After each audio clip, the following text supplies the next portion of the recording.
Hey guys, welcome back to the channel. I'm Spartan. And I'm Pudgy. And we are back watching the Season 8 Histories and Lore. This is the last one we're ever going to do.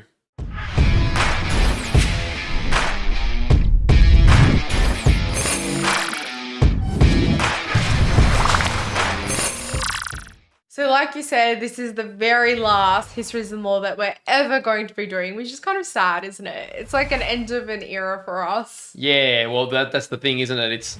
There's sort of been a keystone in our journey at the end of each season. And yeah. Now, if you're wondering why this one is coming at this time of our reactions, honestly, we didn't know where to put it. At the end, wouldn't make so much sense because even from a watching perspective, this is usually served to enhance our reactions. And watching it after we finish the show wouldn't offer us any more detail to then bring into our understanding of the world while we watch the show. And we had already started season 8, so we've decided to watch it right now. As of this point, we've only watched 2 episodes of season 8. We're right before what we think is going to be the Battle of the Long Night, or whatever they call it, but the battle against the Army of the Undead, which is going to be huge. So we're watching this before we start to get towards the tail end of season 8. Yes. And so some of you are probably going to be a little bit unhappy that season 7 and 8, Histories and Lore, have been so close together. It is what it is. This is how it worked out scheduling. Be patient with us, and we have some great episodes to come ahead too, so don't stress. Yeah, just think of it as it's prolonging the ending of Game of Thrones. Yeah, once it's over, guys, it's over. I know it's exciting to experience it. Trust me, I want to watch as soon as possible as well. But then I know once it's finished, that journey's done. So good things come to those who wait. Remember that. Now, this one is a lot shorter than the others, which I'm kind of thankful for. They've been really interesting, no questions asked. But the hour and a half length of some of them, combined with just how lore heavy they are, really tests me, especially because we do these in one sitting usually.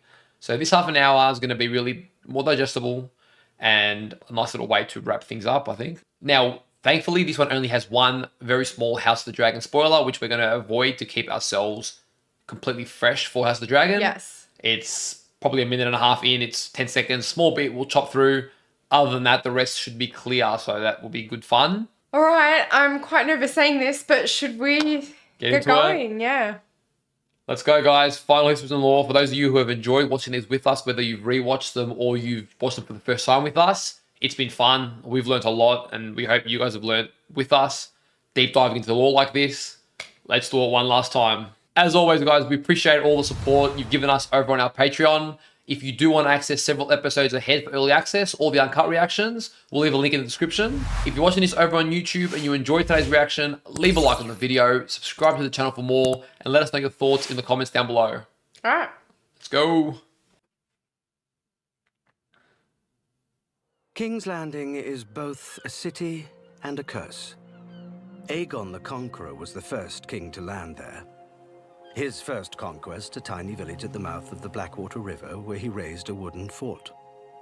When it became clear that Aegon would earn his title, people flocked to the fort and renamed it King's Landing in his honor. The ploy succeeded, and Aegon chose King's Landing for his capital over older and more beautiful cities like Old Town and anywhere else. The carrying of royal favor thus became the foundation of the city, and blood its bricks. Maegor the Cruel, Aegon's son, completed the city's famous Red Keep to hold the trappings of power, the royal family, the King's Guard, and the Iron Throne. Damn. To maintain the new castle's secrets, Maegor murdered all its masons and craftsmen at a feast, which he catered with the new castle's We heard about servants. that. That's ruthless. Red Wedding Star. All its secrets for themselves. When the Faith Militant challenged his rule, Maegor raised their sept of remembrance to the ground with them inside at prayer and erected the dragon pit on the ashes. Now that's Cersei style. Like most kings, Aegon and Maegor missed a central truth. That a king lands is less important than what he lands on. The people, who will never visit his Red Keep, or his dragon pit, or any of his noble monuments to nobility. Yeah, true. That is a very good point. Because they're too busy holding up his realm. Yeah. Without the slums of Flea Bottom and the poor and desperate folk it produces, who would fight the king's wars and cook the king's meals, and admire him as he rode past at speed? Without its winding dark alleys and pot shops, where would the Red Keep empty its sewage? Of all kinds.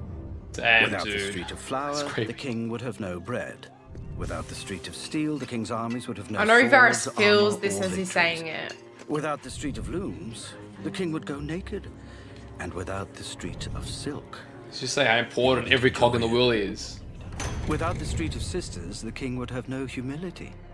It leads from the ruin of the Dragon Pit to the ruin of the great Sept of Baelor, where the Targaryens and Baratheons buried their kings, until Cersei Lannister unburied them. Oh, Now those shit. kings are ashes, scattered on the wind, From the Oh, yeah, wildfire. they blew 'em up. where they Yeah. landed. A Wow. palace without people is a tomb. A realm without people is scenery. Yeah, that's true. That's very interesting. Varys always has a very poetic way of putting things, doesn't he? Man knows how to tell a story. He definitely does. And although we knew a lot of that from the very last Histories and Law that we watched, it's just interesting hearing it from Varys' perspective. And, you know, he really does feel what he's telling you. And although there's emotion behind it from his perspective, he's also trying to keep that unbiased view. Yeah, yeah. No, it's very enjoyable. It's giving a good perspective on what it takes to maintain a realm and really keep it alive. And some kings that have been too power hungry have abused it, and you see how that ends up panning out. So the next one is the Greyjoy Rebellion by Jaime Lannister and Euron Greyjoy. I'm pretty sure we've seen these two together in season 7 as well. They're interesting dynamic. Essentially, yeah. It should not be hard to recruit lords into a war against an enemy known as The visuals are Mad really King. cool. We can even understand the lords who chose to honor their oaths and fight for him. But the Krakens of House Greyjoy set out Robert's rebellion on Pike with their tentacles up their arse. My father Quellen Oh was my old, God. and sitting is what old people do best. Well, second best. He would have sat out the whole war if not for my brother and me. We convinced him that nobody would fear the walls of the sea if we curled up by our fires while others feasted on the spoils of the Mad King. So the old man creaked into his rusty armor and set sail for the Reach, only to be routed by Tyrell longboats. When my father sadly shit. fell in battle, my older brother Balon beat a tactical Sadly, he retreat to reckons. his own inheritance as the new lord of the Iron Islands. I'd rather die in the Reach than live on the Iron Islands. The roses are prettier to pluck, but my brother was getting old and felt that longing to sit, and the sea stone chair was as good a place as any. Within a few years, he realized that sitting is only fun if everyone else has to stand. He had the priest Okay. reforge. No, that's not right. They picked up sticks on the beach, wove them into a new ancient driftwood crown, and declared Balon the king of the Iron Islands. Unfortunately for my brother, the other king in Westeros, Robert Baratheon, was famously bad at sharing, and his father by law and warden of the West, Tywin Lannister, Damn. had a mighty fleet at Lannisport within striking distance of the Iron Islands. Yes, you were very clever, and how brave, burning our ships at anchor in the night. I love their banter. They're back They and would have forth. burned the same in daylight. Iron's a lazy beast. You didn't rouse until long after I set fire to your proud mane. I planned it all, you know. My first torch took your father's flagship. If it makes you feel better, So he was involved in we that. didn't loot it. Out of respect. And time. And time made I the ever big point. saw Robert happier than the day he heard about the Greyjoy Rebellion. He'd been king for a handful of years, and many handfuls of other things, and it was clear to him and everyone else how ill-suited he was to rule. But battle he could do. Yeah. That's true. By the time we raised Many our people had that army, perspective. we seemed to be winning the war. Balon's eldest son, your nephew, died trying to storm Seaguard, and his men were thrown back into the arms of their drowned god. If we wanted battle, we'd have to hurry north before the Ironborn put down their own rebellion. And we would have, if I had my way. Rebelling was a stupid idea. Never stopped your people before. Before Balon put those sticks on his head, I told him that if he wanted to rule the Iron Islands, all he had to do was give King Robert a tour of them. Why waste our forces fighting a war we couldn't win for a place our enemy wouldn't want? Interesting. Yeah, okay. That's an We interesting could perspective. grieve not just Westeros, but the rich lands beyond the Sunset Sea. But my brother was too attached to that sea-stone Essos. chair. He commanded me to sail the Iron Fleet against Robert's navy before we could ferry his army to Pike. A navy commanded by Robert's younger brother, Stannis, most known for sitting in a besieged castle eating dogs and horses. Remind Oh, me, yeah, how did you remember? fare against a man who'd never Stannis the commanded ships in Manus. battle? Nearly too well. Stannis smashed your Iron Fleet at Fair Isle. Oh, After go I floated Stannis. into a strait where our numbers and the size of our ships would work against us. It took some doing to convince my men to rush into such an obvious trap. Stannis was not a subtle man. You would rather claim treason than defeat. Victory would have Yeah. What the We hell? couldn't hold off Robert's forces forever. But we could waste enough Ironborn that we wouldn't even fill our own islands after the war. I God made damn, sure dude. the You're silence escaped. That was enough for me. That, and watching your army smash my brother's castle soon afterwards. Why didn't you just abandon him after Fair Isle? Why risk your precious life fighting for him at Pike? I wanted to kill the best knights in Westeros. You failed. Oh my god. It's hard to follow Euron's I desires. expected pursuit when I fled Pike on the silence. But I suppose you were too busy not punishing my brother to not punish the man who burned your father's fleet. And So you wanted to go now after him. I'm back. You were back. But what is the King of the Iron Islands when he's off the Iron Islands? That's I'll true. never see those shit-stained rocks again. But I'm getting old, and I find myself wanting to sit down, as my father and brother did in their time. Oh, They okay. just chose Towards the wrong Iron chair. Throne. Oh shit. Okay, he's ambitious. Right. We did know he was gunning for a queen, so Yeah, being with the queen means he would be king. Okay, interesting. Yeah. He's got a few screws loose. I think we've established that. yes, for sure. Yeah, I feel like that one was a little bit harder for me to follow just because of the back and forth and You don't know what's true and what's not. yeah. Especially Euron though. He's hard to follow because he's bloody everywhere. Like Yeah, he dances around a lot. his ambitions are interesting. Jamie is saying stuff, and then Euron is trying to whip him through like a ring of fire, and he's just, saying whatever needs to be said to get him through that ring of fire, if that makes sense. Yeah, he's very arrogant. He likes to twist things in his favour to make him seem cooler than they are. Okay, now we got The Blackfires by Varys. All right, I wonder what Blackfires is.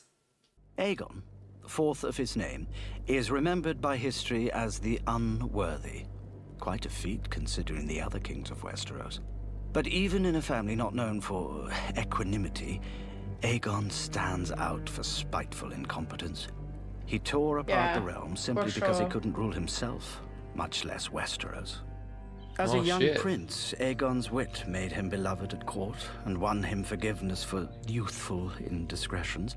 But the cold steel of the Iron Throne didn't temper his passions.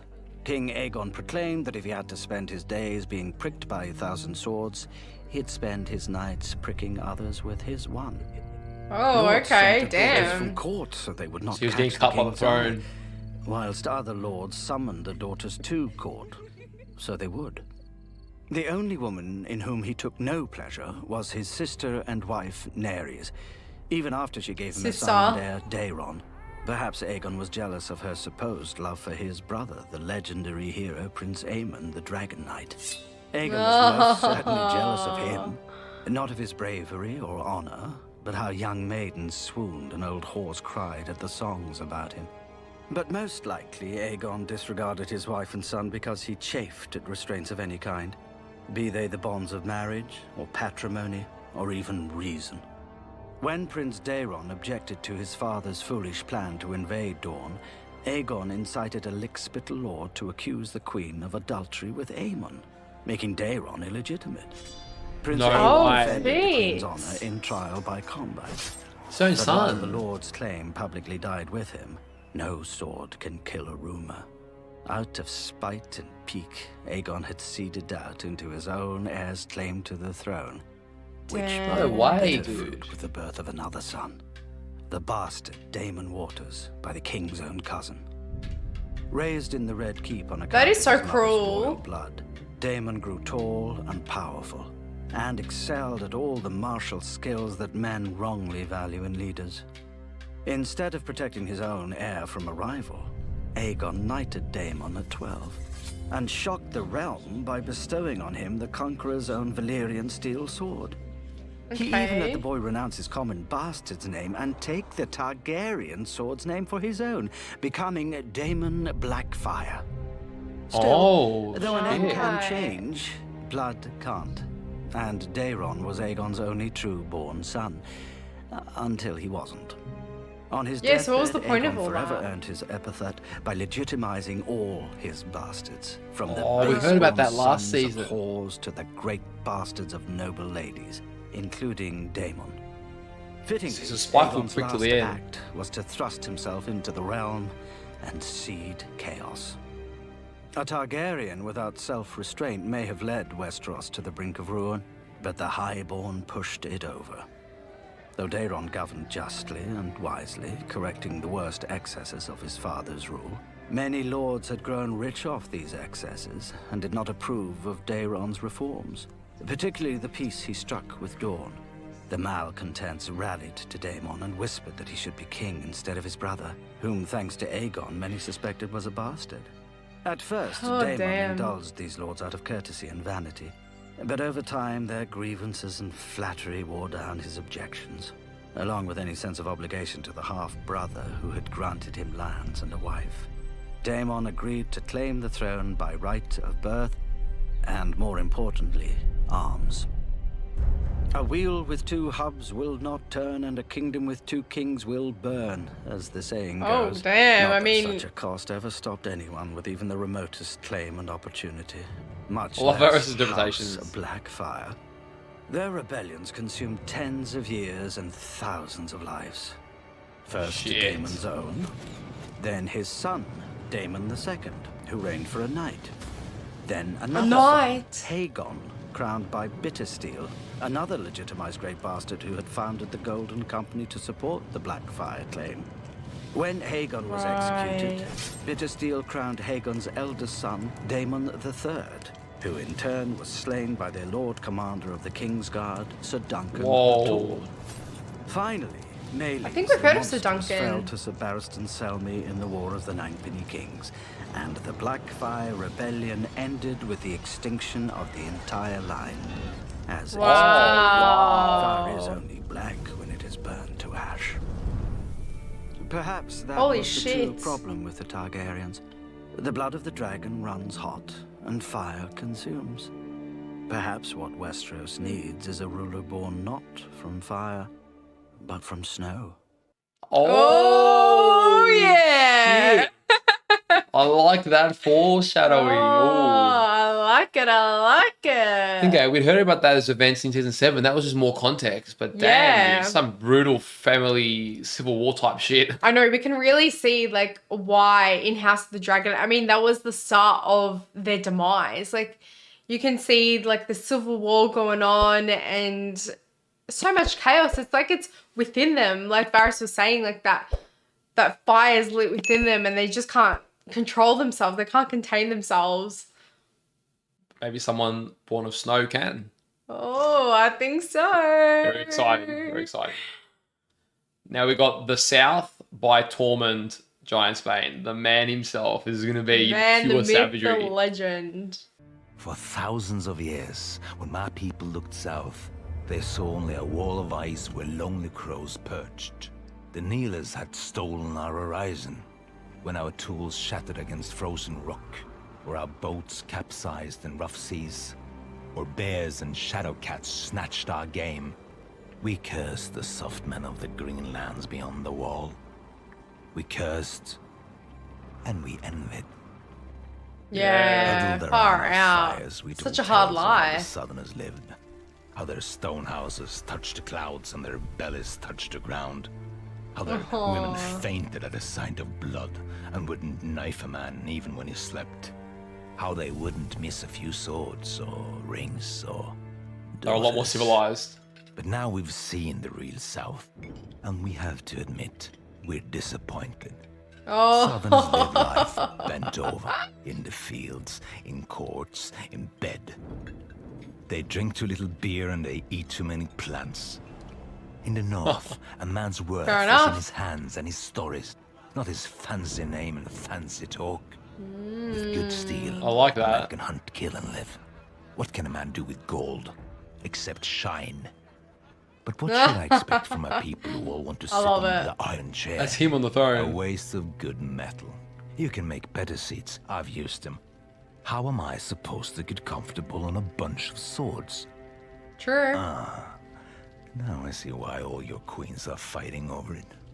Maybe your southern asses are soft enough to take it, but give me a proper seat any day. Or a proper southern ass. As long as it isn't in the south.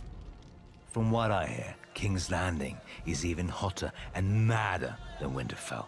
Full of Yeah, he hasn't made it there yet. oath-breakers, rich shits and tiny women. They'll kneel to anyone with an army, or gold, or special blood. Nobody can He ain't tell me wrong. if it's more red, or less red, or what. Maybe it's I love purple. that. The simplicity. If the Dragon Queen wants a bunch of kneelers to be stomping along after her, she can have them. But my people are right enough. The dead are gone from the north, but the south is full of them. Yeah, You just can't tell the far difference. out.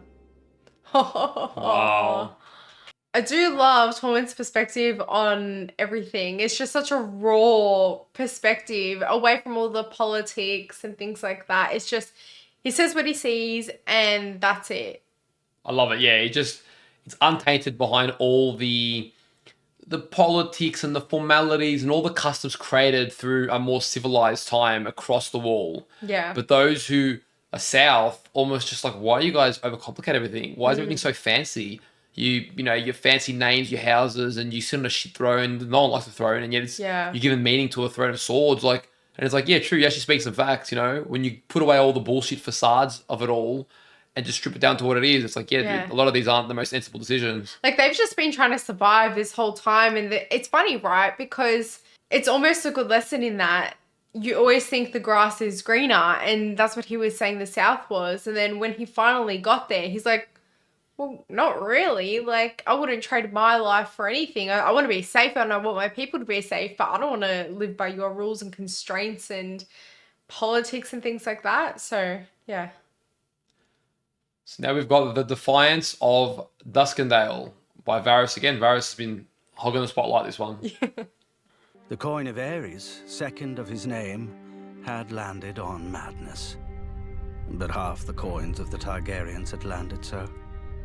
Yet only Ares would be known as the Mad King, thanks in no small part to the Defiance of Duskendale. Duskendale was the greatest port on Blackwater Bay until Aegon built King's Landing. As the capital grew richer and more prosperous, it sucked ships and gold away from Duskendale. To halt its long decline, the Lord of Duskendale, Sir Dennis Darklyn, petitioned King Aerys for a royal charter that would allow him to levy his own port fees and taxes, which would obviously be lower than in King's Landing. The Hand of the King, Tywin Lannister, refused. Of course he But, did. knowing of the tension between the Hand and its king, Sir Dennis invited the king to Duskendale to evaluate his petition himself rather than deferring to his hand. When Tywin admonished the king to refuse, as any sensible advisor would, a petulant and bristling Aerys instead accepted, traveling to Duskendale with a small retinue and only one of his Kingsguard. As I mean, that's soon pretty as ambitious. Aerys stepped within the city, Sir Dennis seized him, killing the Kingsguard and the few others who dared defend their king. Oh, shit. Aerys was hauled to the dungeons to have his beard pulled and have other didn't know cruelties this. inflicted on his royal person. Lord Tywin immediately raised an army and marched on Duskendale, but Sir Dennis threatened to kill the king at the first signs of an assault. If Sir Dennis hoped to force Tywin to offer terms, he didn't know Lord Tywin, who refused to even parley until Sir Dennis released the king and surrendered. Yeah, The far royal out. army surrounded the city, That's and the Tywin. Royal Navy blockaded it. Sir Dennis had clearly not anticipated such obstinacy, nor that the king's hand would be in no rush to save the maddening king, when, as Lord Tywin himself pointed out, the realm had a better option in the king's much more stable son, Prince Rhaegar.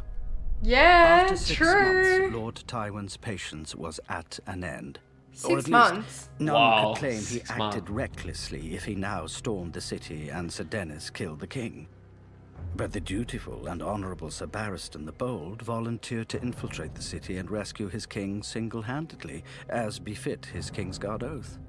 Sir Tywin Barristan, wow. refused such valor, publicly. And was so very begrudged Sir honorable. Barristan one night. Then he would storm the city and put every man, woman, and child to the sword. We didn't know this about With Ares, only that he went his through all this. hands, Sir Barristan climbed the city walls in the dark of night and snuck through the city disguised as a Very beggar, brave, isn't he? evading patrols and suspicious townspeople. When he reached the walls of the city keep, the Dun Fort, he scaled those by hand as well, even dispatching the wall guard before he could sound an alarm. With Damn. incredible Shit. bravery and luck, Sir Barristan made his way to the dungeons and freed his king. Then, Dude, Sir Barristan What the a Bold. regret. That's why it's Cry called went out Barristan through the the Bold. castle. Someone had discovered the king But was yeah, that's gone. blind loyalty. With horns and trumpets blaring an alarm, Sir Barristan cut their way to the stables, avenging his slain Kingsguard brother, but taking an arrow to his chest. Slipping through the castle gate just as it closed, the wounded Sir Barristan and Ares rode through the roused town, racing for the city walls and beyond it the safety of the royal army. Lord Holy Tywin's shit. archers raced forward to clear the walls of defenders, and Sir Barristan the Bold earned immortality by delivering King Ares to the waiting, if not welcoming, arms of his hand. Without his hostage, Sir Dennis surrendered and begged mercy from the same king he'd Oh, imprisoned. no. Most men would have had Oh my god. Ares had less. He commanded Sir Dennis to be executed along with any man, woman, or child who bore his family name, and Oh anyone my who once god. had. As for Sir Dennis's foreign wife, who had urged his defiance, Ares commanded that her tongue and womanly parts be torn out, and she be burned alive. It was his Oh first my time God. passing such a sentence. It must have Yeah. So been that the sort of- taste for it. So that sort of For broke the king him. rescued from Duskendale Which is fair. was not the same king who'd entered it. Many men would crack after 6 months in a dark cell, being mocked, prodded, and tweaked. Yeah. Ares had arrived cracked. Now he was shattered. For years he would refuse Oh, to leave no. the Red Keep, encouraged no doubt by his worried advisors, since he also refused to allow any blades near his person, even to shave his beard, cut his hair, and trim his nails. very He began to paranoid. see enemies in every shadow, who vanished only when the fires burned. Wow. Holy crap. So that fool accidentally created the Mad King Ares. Yeah, who would have known? I don't think we've ever heard that story before. No. And that sort of started the whole Ned's and Rob's rebellion and all that. And you know what's interesting, right? We've heard so much shit about the Mad King. We've vilified him and whatnot. And don't you feel sorry for him in this? Never heard his perspective. Yeah, it's very interesting. Yeah. The truth's often told by the victors, or the results told by the victors. And so the perspective of Game of Thrones a lot of the time has been very interesting. It's given to us one way as Yeah. a fact. And then it's like, well, hang on. We never considered that those who were telling us had their own agendas or they were wrong. You know? Yeah. And Robert's rebellion was pretty much All started with something wrong. the pinnacle of that. You know, it's a massive example of he saw what he wanted to see, or he told what he wanted to tell. And, you know, Imagine if Rhaegar and Lyanna actually took the kingdom, the Starks would have been fine. They would have been looked after. They would have been friends of the throne. yeah. The only ones that would lose actually would be the Lannisters, really. Yeah, which obviously you wouldn't want to see Tyrion especially, and half Jamie at So this to point. get destroyed is fantastic. Yeah. Okay, so this one's Maegor the Cruel by Varys. I'm pretty sure this one is Aegon's son. the first Aegon's Maegor, yeah, they mentioned it in this earlier. one That's before, why I'm thinking it was his son. So he was after Aegon, he was the one that had everyone in all the people that knew the layout of his castle or whatever slaughtered. Okay, let's go. Though the Targaryens had forged the Seven Kingdoms in fire and blood, they didn't govern with them. Until they did. Maegor, first of his name, defined council as confirmation and disagreement as treason. 3 Grand Maesters tried to avert disaster. Instead of taking their advice, Maegor took their heads. Oh my my god. God. Son and exile, Maegor was never meant to rule. But no sooner did Maegor hear of his brother's death than he flew Balerion to Dragonstone and demanded the crown. Oh, so he had Only Balerion. the Grand Maester dared object that the throne should pass to his older brother's firstborn son, Prince Aegon. Maegor insisted that the Iron Throne should go to the man with the strength to seize it, and beheaded the Grand Maester. Oh. Prince Aegon soon took him at his word. He claimed his father's dragon, raised a host of Westermen, and marched on King's Landing while Maegor was in Old Town. Far from the capital, Maegor couldn't rally an army to match Aegon's. So he ordered his banners to swarm Aegon's larger army from all sides, confusing the young prince and slowing his advance. Beneath Oh, the god's damn. eye, Maegor's Like the disparate Battle forces of came Bastards. together and attacked Aegon as Maegor himself swooped down from the clouds. For the first time since the doom of Valyria, dragon fought dragon in the sky. But Aegon's dragon was no match for Balerion the Dread, who was 4 times its size. Oh, When it's the Aegon fell OG to his one. death, his army broke and fled. For slaying his own nephew, Maegor forever after became known as the Cruel. Though, of course, not to his face. The next Grand Yeah, Maester definitely not to his dared face. object to Maegor taking a 3rd wife, when taking his 2nd wife had ruined his brother's reign, because Maegor's 1st wife was the niece of the High Septon. But Maegor beheaded the Grand Maester and declared war on the faith. Holy He crap, set just for fire that. to the Riverlands, the Westerlands, and the This Reach man in did a not want to be campaign to questioned. root out disloyal lords, and sponsored a more pliant High Septon. None of it worked. Maegor may have returned to the capital with 2,000 skulls of the Faith militant, but most of them weren't soldiers. They were simple my folk who God. had sheltered the outlaw Septons, or turned out in droves to hear them denounce the wicked king. The 3rd Grand Maester dared to declare Maegor the father of his own heir. But when his 2nd wife miscarried, and Maegor saw the monstrous stillbirth, Maegor beheaded the Grand Maester for his insolent adherence to truth. So Oh he had my no one God. to warn him when his 3rd wife, sensing an advantage, declared that his 2nd wife had been unfaithful, and produced a list of potential fathers of the misshapen child. Oh my Not only did god. Maegor execute his 2nd wife and her father, his own hand of the Holy king, shit. but he also marched on her family's castle and slaughtered everyone who bore a drop of her family's blood. Dude, But holy his 3rd crap. wife couldn't give him a child either. Desperate Oh. to cement his stolen throne with an heir, Maegor took 3 wives at once, known as the Black Brides because each were women he'd widowed in his wars. All 3 Oh my had God. a child in time, but each gave birth to the same twisted monstrosities as his 2nd wife. One need not Oh, be a shit. maester, much less a grand maester, to deduce the common thread here. Yeah. Though Maegor Him. stamped out the fires of rebellion, his cruelty and fear only scattered more tinder over the realm until even the smallest ember could set the realm alight. One day, the Faith militant emerged from the shadows, and the lords sent to quash it joined it instead. His hand resigned and retired to his island home. Finally, I would House too. Baratheon declared for Maegor's own nephew as the rightful king. The Lannisters, Tyrells, and Arryns soon joined, adding Oh, more than half the yeah. might of Westeros to the prince and his 2 dragons, which became 3 when Maegor's niece and involuntary Black Bride stole away from the Red Keep with her dragon. Her treason wasn't even the last. Maegor's own Lord Admiral sailed the royal fleet into his nephew's harbor, but most fitting of all, when Maegor tried to send ravens to call his banners, he found that his 4th Grand Maester had learned from his predecessors and fled. Yeah, Maegor damn. spent one final Nice. night on the Iron Throne. He was found in the morning, with his wrists slashed and one of the throne's blades jutting from his throat.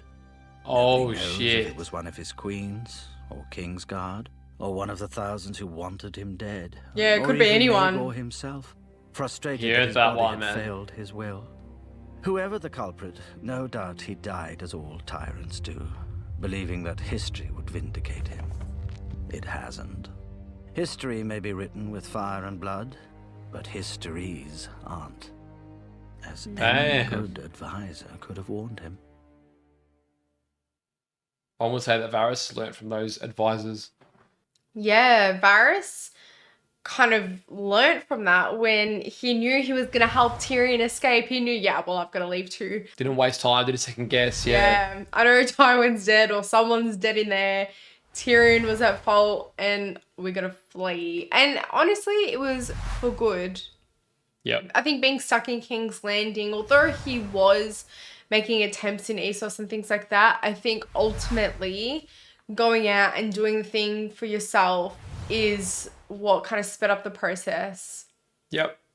I think it was enjoyable Histories and Law. I think it's cool, makes sense that they really focused on the Targaryen dynasty for the most part. Yeah. Bit more information on what rulers have been like in the past to then give us an idea on, well, what are Dany/Jon potentially going to be like. You know, we obviously believe a lot better, but it goes to show it hasn't always been so clear cut. We've had some Yeah. pretty crazy rulers, some pretty gullible rulers, so it's just not always been Yeah. as good as it is now. The Targaryen dynasty is glorified because of dragons, but it's been up and down. Yeah, it's funny because dragons are beautiful creatures, right? But they're also quite destructive if they're not used for good. So, as we can see, a lot of rulers, a lot of Targaryens haven't used them for good. And it's also a fine line. Like, people still need to keep Dany in check with her dragons. Which we've seen, like Tyrion and Varys and stuff have tried. Yeah. Even with like the Tarleys, you know, you can easily get very carried away with the power you wield. Doesn't necessarily deter you from the consequences. I really enjoyed the visuals this time around. It was a lot more animated, if that makes sense, and the colors were quite vibrant and stuff, especially from the first handful that we watched. They were mainly black and white or like an off. Yeah, especially the first. I was gonna say it's not too similar to Season 7's one. I feel like this was even more vibrant and had a bit more movement within it. But yeah, the first couple were just like drawings. They were interesting listening to them, but the Yeah. visuals have definitely got a lot better as we've gone on. Yeah. Yeah, for sure. Well, that was our final ever Histories and Law. We hope you guys have enjoyed our reaction to these, our series to these. We know not everyone does them, but a lot of you guys enjoyed them, and we found they were enhancing our understanding of the world and just making us enjoy Game of Thrones more. So we've stuck by them till the end. Yeah, I mean, till the end, we've learned so much, haven't we? Even this one was quite insightful. Yeah, the very rich lore of Game of Thrones. It's been great to learn all that alongside you guys. So we hope you've enjoyed these. If you did, remember to leave a like on the video, subscribe to the channel for more. Let us know what you thought of this final Histories and Law in the comments down below. And stay tuned because we have our last few episodes coming up to wrap up Game of Thrones entirely. We look forward to seeing you guys there. See you guys.